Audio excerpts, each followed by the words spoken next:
I've been wanting to post this for a while and haven't gotten around to it, but it's the perfect situation for this sub.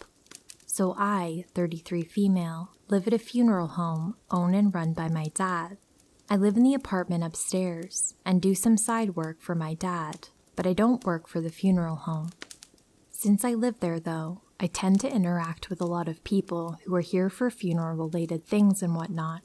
I represent my dad when I'm speaking to someone here, so I'm always nice and helpful.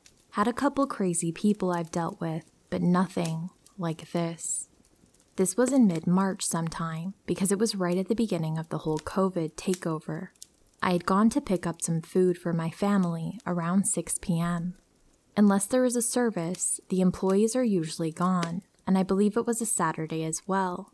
So I pull into my parking lot, and as I park, a car drives by me, going towards the entrance side. It was a dark SUV, and there are so many people who work here who have similar cars that I couldn't see from that far who it was, but I gave a quick wave, thinking it was someone I knew.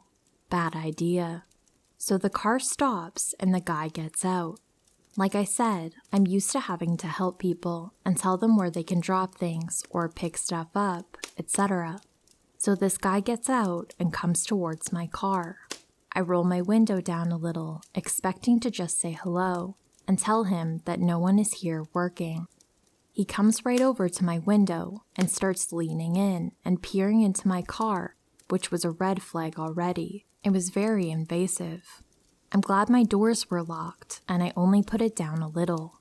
So this dude basically had his head in my car and it creeped me out.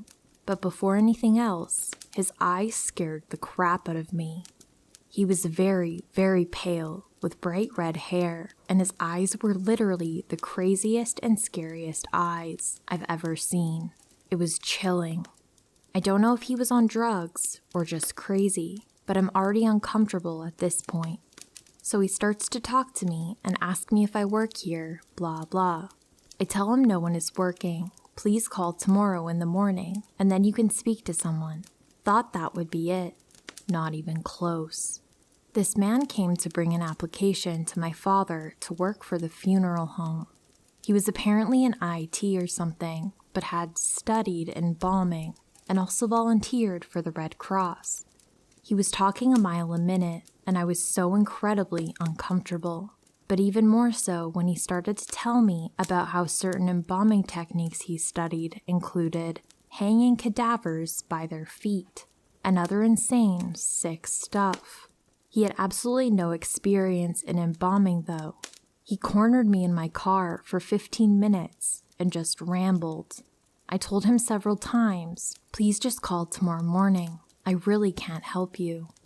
So now I'm sitting here in my car with this insane man outside my car, and I also had food on my seat.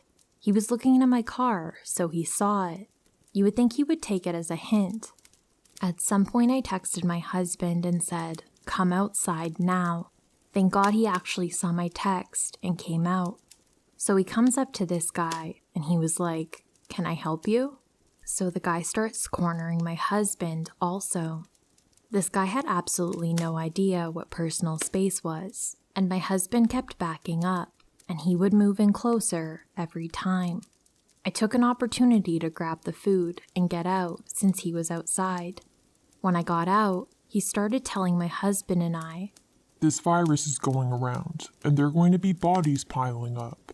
They're going to need extra help here when there are hundreds of bodies dead. It almost seemed like he was excited at the thought. He had a resume, and I told him multiple times to please bring it by again. I didn't even want to touch anything he had, but he forced it into my husband's hands. I went to the stairs and gave my husband a concerned look and motioned for him to come in. This guy made me so extremely nervous, and I didn't want my husband out there any longer, but this guy was almost impossible to walk away from. He did not understand that it was done. So eventually we got away from this freak and got inside. I immediately called my dad to explain what happened and warn him of this guy. I told my dad I had never felt more uncomfortable in my life, and there was something seriously wrong with this dude. I wanted to warn him that he would probably be back the next day. Oh, he came back. A couple days later, mid-morning, I'm upstairs in my apartment, and there are several employees in the office upstairs. I hear someone ring the doorbell, once, twice, 3 times. He then proceeded to ring it non-stop for 15 minutes. They assumed it was him and didn't answer. I went out and I was like, WTF was with the doorbell. They knew it was him apparently because he had called earlier and wanted to talk to my dad.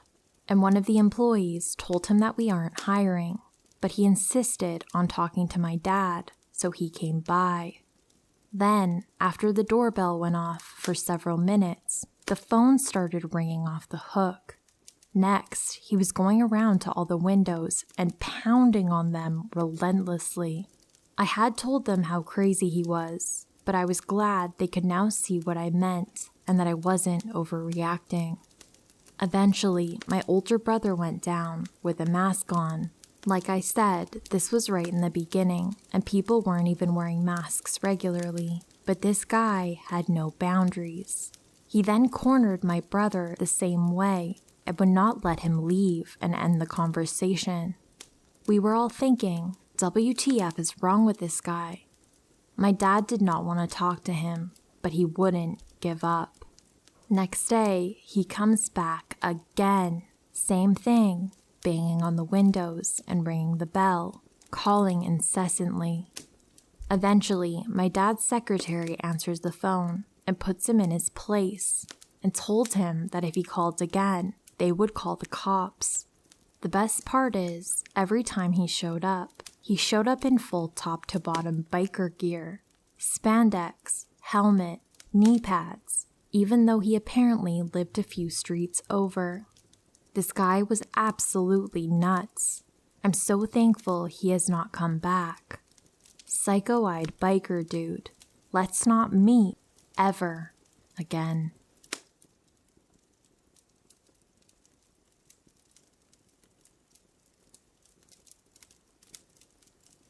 This happened back in the 80s, so very much the pre-cell phone era. I was in high school at the time. One night after dinner, my mom suggested we take a walk around the block to walk off dinner. My brother and dad were watching TV and opted to stay home, so it was just us girls.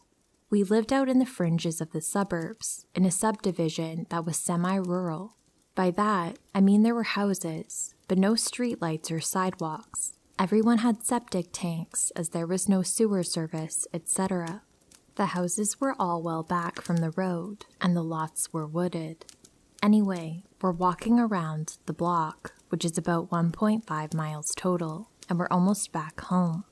It's pitch black that night, no moon, and we had a flashlight to use as needed. Without it, you couldn't see much past a foot or two around you. We mainly used it as a signal if a car went by, but there wasn't really anyone around, so we had it switched off and were just walking and chatting. Just as we turned the corner onto our street, we suddenly heard footsteps behind us. This was a bit weird, as we had just come from that way and hadn't seen or heard anyone walking on that street or coming down the driveways we passed. But we figured it was some neighbor also out for a walk, and we hadn't noticed them in the dark. So I turned around to look and switched the flashlight on to see who it was. They immediately switched a flashlight on too, so I could only see their light and not them. They said nothing. We kept walking, but the footsteps behind us sped up now, and they sounded heavy, so we thought it was a man. We sped up. He sped up. I turned the flashlight back, and he turned his on again in silence. We were too scared to call out, and now we were approaching our driveway. As we got there, I pushed my mom in front, and I told her to get up the driveway, which was steep and long. Once she had a start, I sprinted up after her.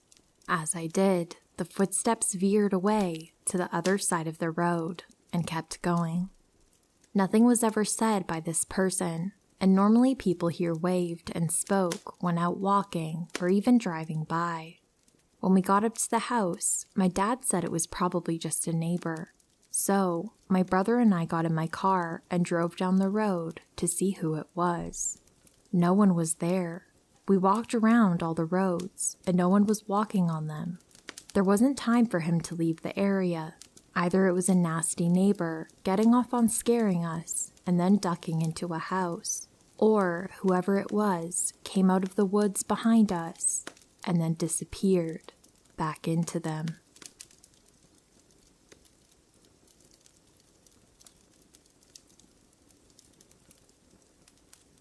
I think I was in elementary school or just starting middle school.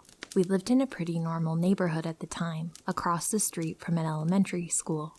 I have an older brother who's 13 years older than me. He was often out very late and would come home late because he would go out clubbing and whatnot, sometimes not coming home until the morning. It was past midnight one day, and I heard the bell ring multiple times, as well as knocking on the door. He didn't have a cell phone. It was the beeper era, so my brother couldn't have called anyway if he didn't have his keys. I got out of bed and ran downstairs, just assuming it was him. Before I could get to the door, I heard talking outside and a woman's voice. I looked through the window blinds and I saw an older woman staring right back at me. My mother then grabbed me from behind and told me to stay away from the window. Just then, the woman at the door began to pound on the door and start screaming, "Help! Please help me! Help! Please!" My mother took me upstairs and we sat on my bed, which was right by the window facing the front of the house, and she was holding me close. Thinking back now, I'm sure she felt terrified, but she didn't seem that way to me at the time. We had to listen to the doorbell and pounding of the door constantly for a few minutes before a man's voice behind the woman asked her, "Where's my money?" which put an end to the knocking. My mother told me later that the man was standing behind the woman and there was a car parked in the front as well. The woman was maybe trying to stall and continued to bang on our door for a while before she gave up. They then left together. Very odd encounter that left us shaken for the night. Nothing bad ever happened at that house again, but my cousins have previously lived in that house and were once robbed when nobody was home. On another occasion, my aunt was in the kitchen by the back door, and a naked man was standing outside the door, staring in at her through the window, smiling at her. After we left that house, the next residents were also robbed, so we dodged a bullet. I bet that man and woman that paid us a visit were working together, but I don't know what the whole line about the money was supposed to do. Were we supposed to feel bad for her and come outside to give her the money she needed? I'm glad I didn't open the door, and it gives me chills to think of what would have happened if I did.